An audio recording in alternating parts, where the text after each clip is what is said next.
দেখো আর একটা রান্নার রেসিপি নিয়ে এসেছি। এটা হলো ভেন্ডি, আগেও আমি দেখিয়েছি।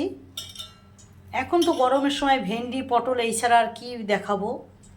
তাই ভেন্ডি পোস্ত, এই যে গোটা গোটা করে কেটে ভালো করে ধুয়ে কেটে নিয়েছি। আর এখানে পোস্তটা কাঁচা লঙ্কা দিয়ে বেটে রেখেছি। একদম 10 মিনিটে আমি ভেন্ডিটা পোস্ত করে দেখাবো, তাহলে সঙ্গে থাকো তোমরা। দেখো ভেন্ডি পোস্ত করার জন্য এখানে সর্ষে তেল দিয়ে দিয়েছি পরিমাণ মতন, দিয়ে দিচ্ছি একটু কালো জিরে।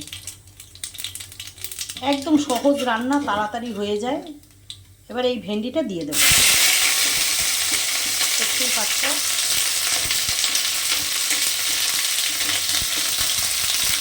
একটু আওয়াজ আসছে, কিছু করার নেই। আর ভেন্ডিটা ভালো করে ভেজে নেব। এবারে দিয়ে দেবো একটু পরিমাণ মতন, যেটুকু লাগে লবণ। আর পোস্ততে বেশি হলুদ ভালো লাগে না, তাই অল্প একটু হলুদ।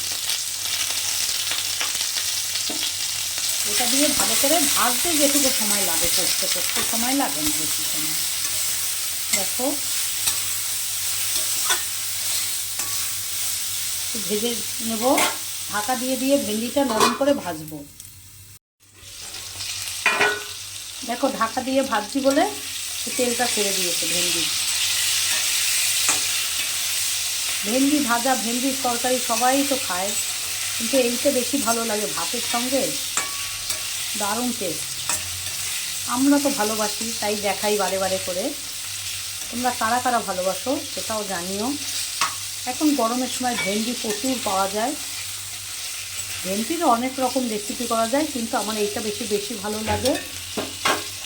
দেখো ভাজাটা হয়ে গেছে, ভাজতে যেটুকু সময় আমি বলছি না। এবার এই যে পোস্তটা দিয়ে দেবো। দেখো দেখতে পাচ্ছ, পোস্ত দিয়ে ভালো করে কষিয়ে একটু জল দিয়ে দেবো। সুন্দর করে কষাতে হবে। আর অল্প একটু জল দেবো।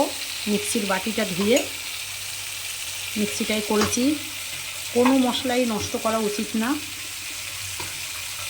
পোস্তর প্রচুর দাম এখন, তাও খেতে ভালোবাসি। এই দেখো কষানোটা হয়ে গেছে, এবার একটু জল দিয়ে দেবো।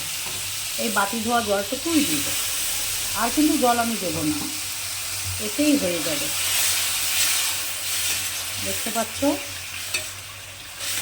আমি ভেন্ডি পোস্তটা কীভাবে করছি। আর দিয়ে দেবো সামান্য চিনি, যাদের বারণ আছে তারা দেবে না, কেন মিষ্টি মিষ্টি ভালো লাগে। আমার রান্নায় মিষ্টি দেই, তোমরা দেখোই। এবার একটু চাপা দিয়ে রাখবো, তাহলে আর একটু সেদ্ধ হয়ে যাবে। তাহলে নামিয়ে তোমাদের দেখাবো। দেখো সবাই করতে পারে, আমি করছি তাই তোমাদের দেখালাম। দেখো 10 মিনিটে ভেন্ডি পোস্ত রেডি। কেমন হয়েছে অবশ্যই জানিও। সাদা ভাতের সঙ্গে, রুটির সঙ্গে, পরোটার সঙ্গে, সবটার সঙ্গে যাবে। কেমন হয়েছে রেসিপিটা অবশ্য করে জানাবে। চ্যানেলটাকে সাবস্ক্রাইব করে দেবে।